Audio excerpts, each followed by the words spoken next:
ప్రభు నందు అందరికీ వందనములు శుభములు తెలియజేసుకుంటున్నానండి. ప్రియులారా,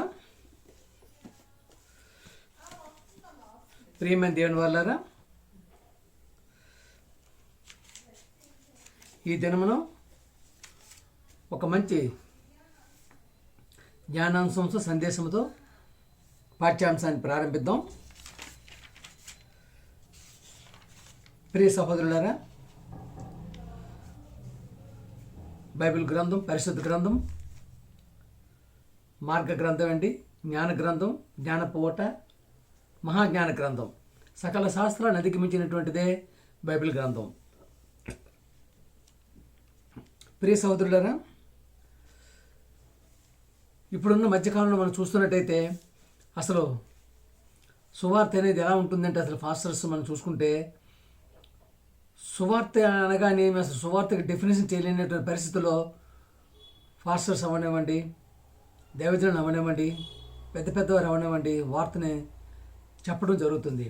ప్రియ సహోదరులారు, ఈ మధ్యకాలంలోనే 2-3 రోజుల క్రితం ఫాస్టర్ గారు సువార్త అంటే ఏంటంటే సువార్త డెఫినేషన్ ఏంటి అడిగితే చెప్పలేని పరిస్థితులు ఆయన ఉన్నారంటే బైబిల్ని ఏ విధంగా పఠిస్తున్నారు, ఏ విధంగా వాళ్ళు ధ్యానిస్తున్నారు, ఏ విధంగా చెప్పగలుగుతున్నారనే దీనికి తార్కాణం. ప్రియ సహోదరులారా,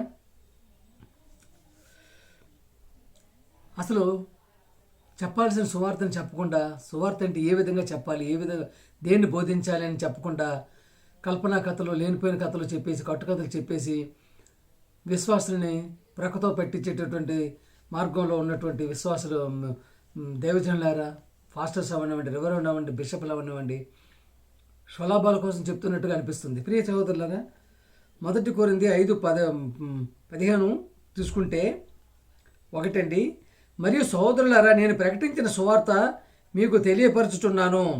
ఆ సువార్త వలననే మీరు రక్షణ పొందువారై ఉన్నారు.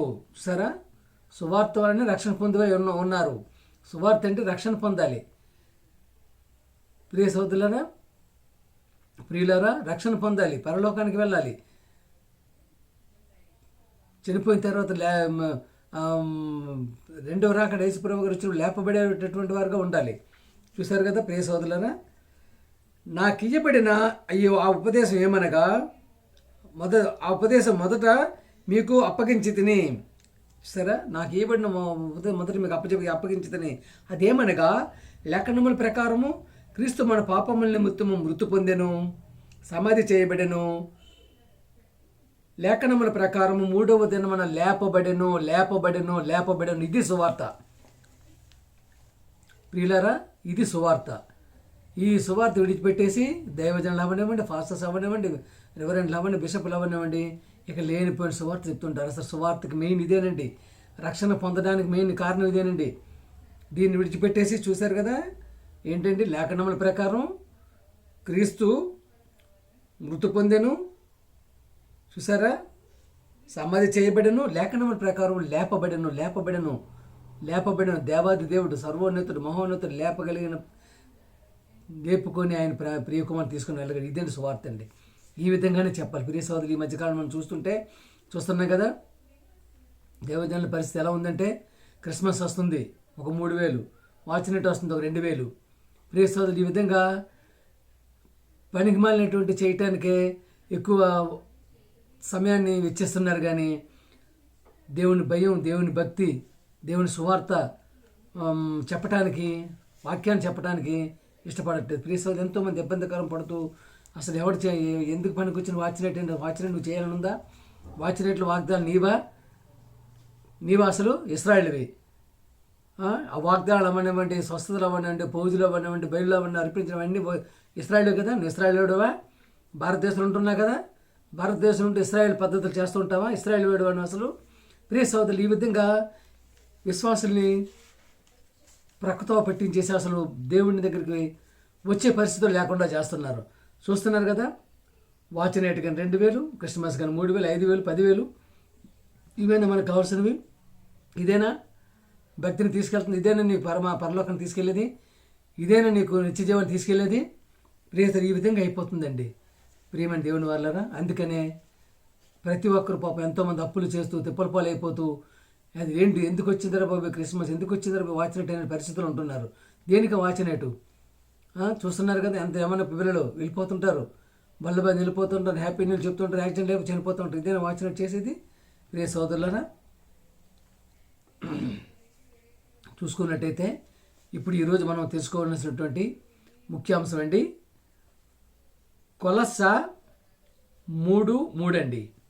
కొలస్స 3:3 మీ జీవము క్రీస్తుతో కూడా దేవుని యందు దాచబడి ఉన్నది. ఒకటి వండర్ఫుల్ వర్డ్ అంటే ఎంత అద్భుతమైనటువంటి మాట, ఎంత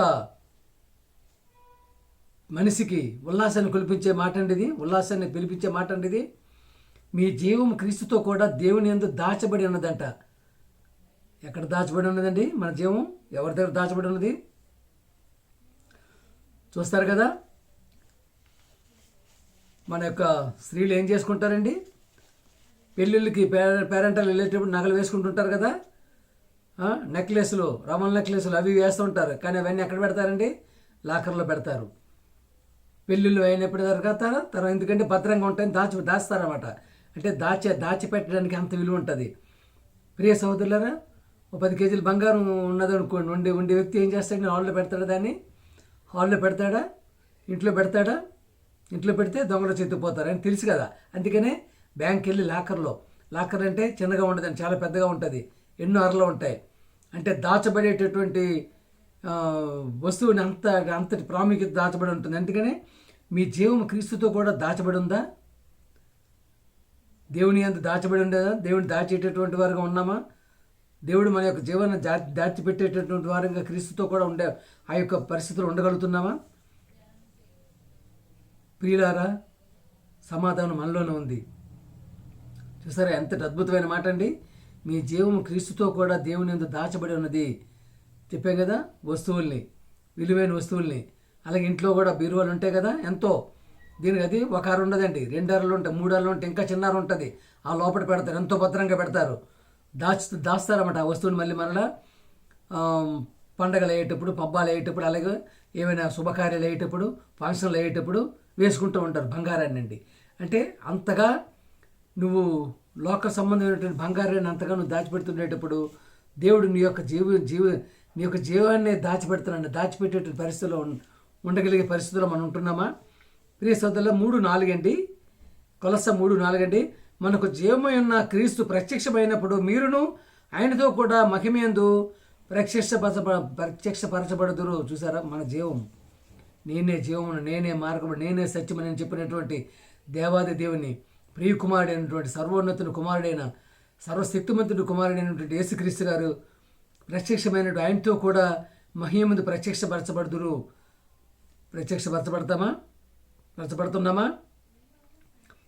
ప్రియులారా, సన్నిధికి రావటానికే ఇబ్బంది, వాక్యం వినటానికే ఇబ్బంది, సువార్త వినటానికే ఇబ్బంది, సువార్త పని చేయటానికే ఇబ్బంది, టైం ఉండదు. విపరీతమైన అంత బిజీ ఉంటుందండి. మరి బిజీలు అంటే ఎట్లా కాదు బిజీ. ఆ బిజీ ఎంతవరకు ఉంటుందంటే, ప్రియ సహోదరులారా, ప్రియమైన దేవుని వారులారా, మీ జీవం క్రీస్తుతో కూడా దేవుని అంత దాచబడినది ఉన్నదా? ఉండగలిగేటటువంటి స్థితిలో ఉంటున్నామా? ఎంత టైం ఇస్తున్నా, ఎంత సమయం ఇస్తున్నా దేవుడికి, ఎంత టైం ఇస్తున్నా సన్నిధికి రావడానికి, ఎంత సమయాన్ని ఇస్తున్నా దేవుని పని చేయడానికి, ఎంత సమయాన్ని ఇస్తున్నా దేవుని మాట్లాడడానికి, దేవుని పాటలు పాడడానికి, దేవుని యొక్క నడవడికలో ఉండడానికి. ప్రియ సోదరులారా, రోమా 6:3-4 అండి, 6వ అధ్యాయం 3వ వచనం 4వ వచనం అండి. క్రీస్తు యేసులోనికి బాప్టిజం పొందిన మనమందరము ఆయన మరణంలోనికి బాప్టిజం పొందితమని మీరు ఎరుగరా? చూసారా, బాప్టిజం ఎలా పొందాలండి? తెగ ఇచ్చేస్తుంటారు బాప్టిజాలు, చిరకలింపులు, పలకరింపులు, ఆవింపులు, పెళ్ళికి ఇచ్చేస్తుంటారు, చావులకి ఇచ్చేస్తుంటారు, పేడలకి ఇచ్చేస్తుంటారు. ప్రియ సోదరులు, ఇది బాప్టిజం, స్వచ్ఛమైన బాప్టిజం అది? ప్రియులారా, ప్రియ సహోదరులారా, ప్రియ క్రైస్తవ సమాజమా, యేసు క్రీస్తుని దేవుని కుమారుడిగా అంగీకరించి తీసుకున్న బాప్టిజమే నిజమైన బాప్టిజం. అలా తీసుకునే పక్షంలో మరణాలను తీసుకోవాలి. అలాగే యేసు ప్రభువుని దేవుడని చెప్పి నువ్వు బాప్టిజం తీసుకున్నట్టు చాలా నేరదు. అది చాలా ప్రియ సహోదరులారా. అందుకనే మన యొక్క దైవజనులు అవ్వనివ్వండి, ఫాస్టర్లు అవ్వనివ్వండి, ఈ విధమైనటువంటి బాప్టిజాన్ని ఇప్పించాలి. అలాగే క్రీస్తు యేసులోని బాప్టిజం పొందిన మనమందరము ఎలా ఉండాలండి? ఆయన మరణంలో కూడా బాప్టిజం పొందితే మీరు ఎరుగురా? మరణం నువ్వు మరణించేటప్పుడు కూడా బాప్టిజం తీసుకొని పవిత్రుడిగా ఉండి, యథార్థవంతుడిగా ఉండి, సత్యంగా ఉండి, నీతిగా ఉండి ఆయన యొక్క మహిమలోకి వెళ్ళటానికి బాప్టిజం పొందితే ఎరగరా? బాప్టిజం పొంది ఏదో సరదా అనుకుంటున్నారు. బాప్టిజం అంటే మారిన మనసు, నీ యొక్క పాత ప్రవర్తన అంతా పోవాలి, ఉన్నటువంటి దురలవాటు దుర్లక్షణాలన్నింటినీ విడిచిపెట్టేసి మారు మనసు పొంది చిన్నపిల్లల అయితేనే బాప్టిజం యొక్క విలువండి. ప్రియమైన దేవునిలో 6:4 అండి. కాబట్టి తండ్రి మహిమ వలన క్రీస్తు మృతులలో నుండి ఎలాగ లేపబడెనో, ఎవరు మహిమ లేచాడండి? యేసుక్రీస్తు గారు. ఎవరు మహిమ లేపబడ్డాడండి? చెప్పాను కదా, సువార్త అనగానేమని చెప్పాను కదా. సువార్త డెఫినేషన్ అదేనండి. లేఖనముల ప్రకారం యేసుప్రభు గారు మృతి పొందెను, సమాధి చేయబడిను. లేఖనముల ప్రకారం 3వ దినమున తండ్రితో లేపబడెను. చూసారా? 6:4 అండి.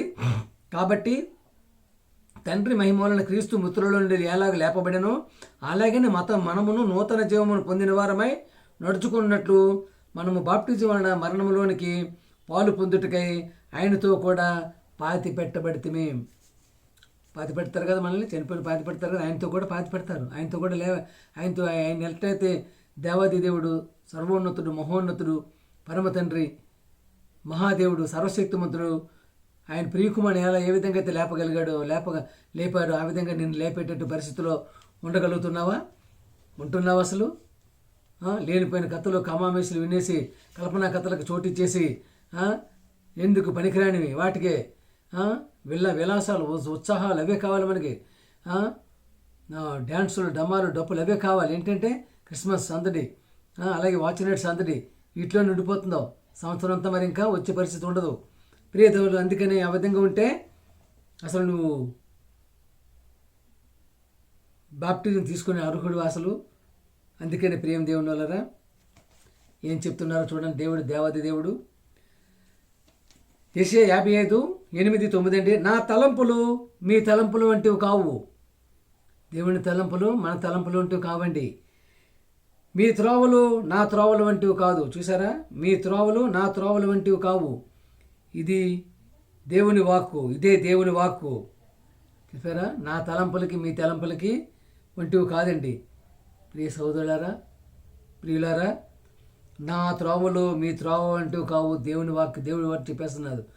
మీ త్రోవలు వేరు, నా త్రోవ వేరు, నా తలంపు వేరు, మీ తలంపు వేరు. ఎలా ఉంటుంది మీ తలంపులు? ఎలా ఉంటుందండి? పిచ్చి పిచ్చి తలంపులే కదా, వేరు తలంపులే కదా, క్లబ్బులకి వెళ్ళే తలంపులే కదా, బార్లకి వెళ్ళే తలంపులే కదా. యెషయా 55:9 అండి. ఆకాశములు భూమికి పైన ఎంత ఎత్తుగా ఉన్నావో నా మార్గముల కంటే మీ మార్గముల కంటే నా మార్గములు, మీ తలంపుల కంటే నా తలంపులు అంత ఎత్తుగా ఉన్నవి. అసలేమి మ్యాచ్ అవ్వట్లేదండి, అసలు కలట్లేదు. దేవుని యొక్క తలంపుకు మనకు అసలు కలట్లేదు, మ్యాచ్ అవ్వట్లేదు. ఎక్కడ ఆకాశం ఎక్కడ భూములండి. ఆకాశములకు భూమికి పైన ఎంత ఎత్తుగా ఉన్నావో మీ మార్గములు నా మార్గములు, మీ తలంపుల కంటే నా తలంపులు అంత ఎత్తుగా ఉన్నవి. దేవునికి దగ్గరలో ఉండగలుగుతున్నావా? అందుబాటులో ఉండి కనీసం దగ్గర చేరగలిగే పరిస్థితుల్లో ఉంటున్నామా? చేరుకునే పరిస్థితుల్లో ఉంటున్నామా? ఎక్కడ ఉంటున్నారండి? ఏ విధంగా ఉంటున్నారు చూస్తున్నారు కదా. ఇట్లా తయారైంది. విపరీతమైన బాధలు. ఎవరు పడితే వారు బైబిల్ దొరికింది అనేటికి ఏదో బాధ చెప్పేసేయాలి, 4 పైసలు సంపాదించేయాలి. ఆ విధంగా వెళ్ళిపోతుంది. ప్రియ సహోదరులారా, యేసుప్రభు నమ్ముకుని ఇల్లులు కట్టేస్తారు, వాకళ్ళు కట్టేస్తారు, మీకు పిల్లలు పుట్టేస్తారు, పెళ్ళిళ్ళు అయిపోతాయి. ఇదేనా బాధ? ప్రియ సహోదరులారా, ఈ టైప్ ఇదేనా బాధ? యేసుప్రభు నమ్ముకుంటే వాళ్ళు నమ్ముకుంటున్న బాగానే ఉంది, కానీ నమ్మకం చెప్తున్నావు, నమ్మకం అని చెప్పి ఏం చేస్తున్నావు? ఇల్లు కడతావు, వాకలుగా దానికే వచ్చారు ఆయన. ప్రియ సహోదరులారా, యేసుప్రభు నమ్ముకోండి అని చెప్పి యేసుప్రభుగా నమ్ముకునే పరిస్థితిలో ప్రస్తుత దైవజనులు ఉంటున్నారండి.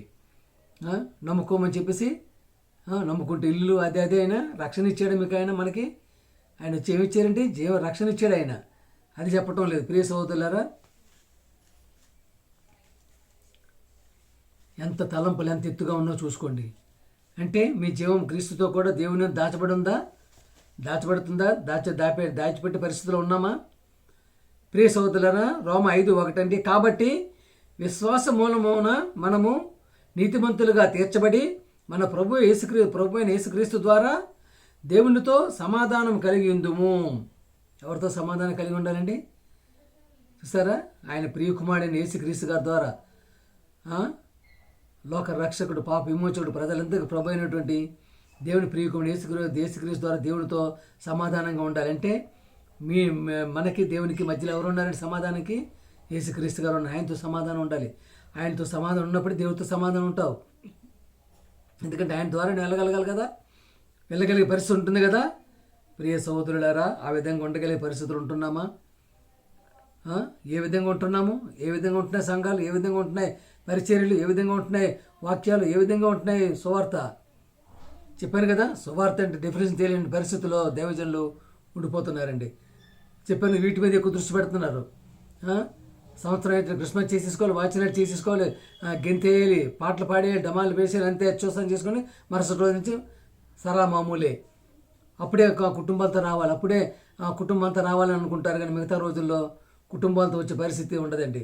ప్రియ సోదరులు, ఎంతోమంది ఈ విధంగా పైసలు ఇచ్చుకోలేక విశ్వాసం తప్పిపోతున్నారు, దేవుని యొక్క మార్గంలో తప్పిపోతున్నారు, దేవుని భయం లేకుండా అయిపోతుంది, దేవుని భక్తి లేకుండా అయిపోతుంది. ప్రియ సోదరులారా, కొలస్సా 3:5-6 కావున భూమి మీద నుండి మీ అవయములను, అనగా భూమి మీద నుండి మీ అవయములు జారత్వం విడిచిపెట్టాలి, అపవిత్రం విడిచిపెట్టాలి, కామతురతను, దురాశను, విగ్రహారాధనైన ధనాపేక్షను చంపేయమంటున్నాడు. వీటన్నిటిని చంపేయగలిగితేనే ప్రియ సహోదరులారా ఎక్కడికి వెళ్తామండి? మీ జీవం క్రీస్తుతో కూడా దేవుని యందు దాచబడి ఉందా? ఎలా ఉందండి పరిస్థితి? ప్రతి దగ్గర జారత్వం, ఎక్కడ చూసినా చూస్తున్నారు కదా. మీడియా ప్రభావం అండి, సినిమా ప్రభావం అండి, జారత్వం అయిపోతుందండి. పవిత్రంగా ఉండటం లేదు అసలు. అపవిత్రత ఎక్కువైపోతుంది. కామతురతను విపరీతంగా, వాయు వరుస లేకుండా విపరీతంగా అసలు కామతురత అంటే అంత కాదండి. మరి ప్రియ సోదరులారా, 3 సంవత్సరాల పాప మొదలుకున్న 90 సంవత్సరాల ముసలామెను వరకు కూడా విడిచిపెట్టే పరిస్థితి లేకుండా కామతురత అంతా వెళ్ళిపోతుందండి. దురాశ అంటే మామూలుగా లేదు ఆశ. ఇతడి వ్యక్తి యొక్క ఆస్తిని ఎట్లా దోసుకుంది, ఎదురు వ్యక్తి స్థలాన్ని ఎట్లా దోసుకుంది, ఎదురు వ్యక్తిని ఎట్లా హాని చేద్దాం, కీడి చేద్దాం అట్టేటువంటి పరిస్థితులు ఉంటున్నారు. విగ్రహార ధనాపేక్ష మెయిన్ ఏంటి? ధనాపేక్ష అండి. ధనం, డబ్బు సంబంధించిన ఆపేక్షలో వీటిని మాత్రం చంపగలిగినప్పుడే మీ జీవం క్రీస్తుతో కూడా దేవుని యందు దాచబడిందే ఉంటుంది. ప్రియ సోదరులారా, అలాగే యేసు ప్రభు గారు దేవుడు కుమారుడు అని చెప్పడానికి పౌలు కన్నా మనం ప్రవక్తలండి ఇప్పుడు ఉన్నటువంటి దైవజనులంతా. ప్రియ సోదరులారా, దేవునితో అభిషేకం యేసు ప్రభు గారితో ఇదే సహవాసం కలిగి ఉన్నటువంటి పౌలు గారు చెప్పినటువంటి మాట 2 కొరింథీ 1:11-31 అండి. నేను అబద్ధమాడుట లేదని నిరంతరము స్తుతింపబడుచున్న మన ప్రభువుకు యేసు యొక్క తండ్రి అయిన దేవుడు ఎరుగును. ఎవరండి ఆయన నిరంతరం స్తుతింపబడుతుంది? ఎవరండి? మన ప్రభువు యేసు యొక్క తండ్రి అయిన దేవుడు. ప్రియ సహోదరులారా, యేసుక్రీస్తు గారికి తండ్రి ఉన్నారు, యేసుక్రీస్తు గారికి దేవుడు ఉన్నారు, యేసుక్రీస్తు గారు కుమారుడిగానే ఈ లోకానికి వచ్చారు. ఈ విధంగా చెప్పగలిగి చివరి వరకు. అలాగే ప్రియ సహోదరులు, మీ జీవము క్రీస్తుతో కూడా దేవుని దాచబడి ఉండేటట్టు ఉన్నామా? దేవుడు మన జీవాన్ని దాచిపెట్టే పరిస్థితులు ఉంటున్నామా? లేదు దుష్టుడు దాచిపెట్టే పరిస్థితులు ఉంటున్నామా? దుష్టుడు దాస్తున్నాడా? సాతాను దాస్తుందా? అపవాది దాస్తున్నాడా? అపవాది దాచిపెట్టినట్టయితే ఎలా ఉంటుందండి? చాలా బాగానే ఉంటుంది. ఇక్కడ ఉన్నంత వరకు విపరీతంగా విలాసాలు, విందులు, పొందులు బాగానే ఉంటాయి. కానీ నిత్యాగ్ని దాంట్లోకి వెళ్ళిపోయే పరిస్థితులు వెళ్ళిపోతాం. కాబట్టి మన జీవాన్ని దేవుడు దాచిపెట్టేటటువంటి వారికి, అలాగే ఏ విధంగా అయితే మన బంగారాలను, వస్తువులను, ఆభరణాలు వంటి ఎంత భద్రంగా దాచిపెట్టుకుంటాం, ఆ విధంగా నేను మన యొక్క హృదయాన్ని దేవుని మనసులోనే దాచిపెట్టాలని చెప్పి కోరుకుంటూ పాట పాడుకుందామండి.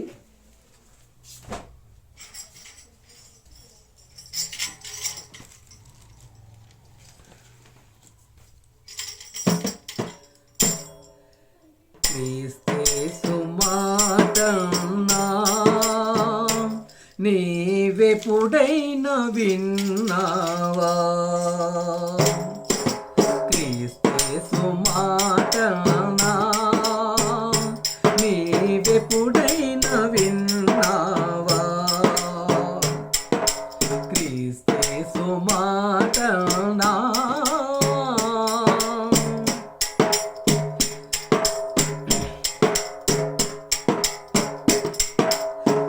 జలమూల ఏతను జలమూల తేతను బలమైన ఉరుములతో బలమూల ఏతను జలమూల తేతను బలమైన ఉరుములతో వెలసిన మాట పిలచిన యేసు వెలసిన మాట పిలచిన యేసు పిలచిన పిలుపును నీ వింటివా క్రీస్తు మాట నీవెప్పుడైనా విన్నావా క్రీస్తు మాట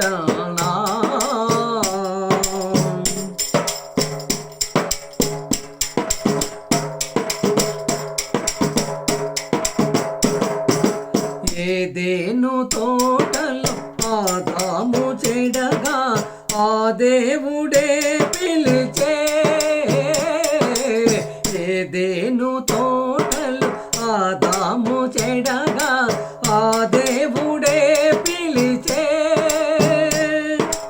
దేవుని ఎదుటను ఆదాము దాగిన దేవుని ఎదుటను ఆదాము దాగిన అటులానే నీవును దాగేదవా క్రీస్తు మాట నీవెప్పుడైనా విన్నావా క్రీస్తు మాట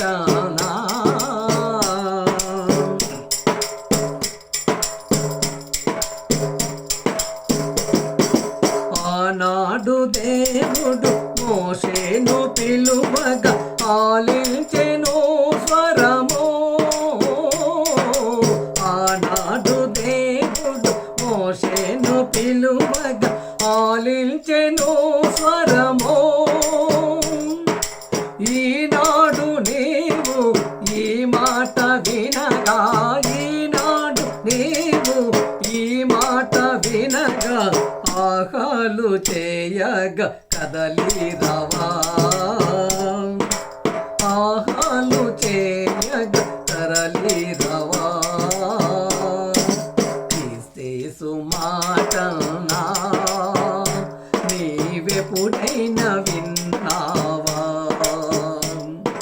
క్రీస్తు మాట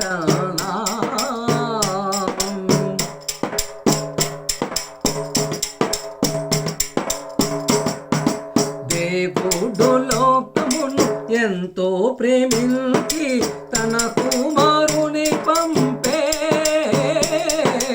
దేవుడు లోకమును ఎంతో ప్రేమించి తన కుమారుని పంపే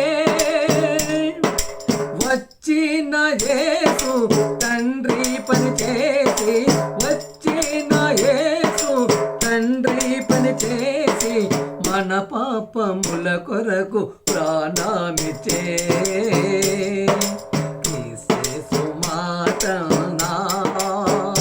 నీవెప్పుడైనా విన్నావా క్రీస్తు మాట అందరికీ వందనాలండి. ప్రియులారా, ప్రియ సహోదరి సహోదరులారా, వాక్యం నచ్చినట్టయితే సబ్స్క్రైబ్ చేయండి, షేర్ చేయండి, ప్రతి ఒక్కరికి పంపించమని కోరుకుంటూ అందరికీ ప్రభు పేరట వందనాలండి. మీ ఈశ్వరరావు.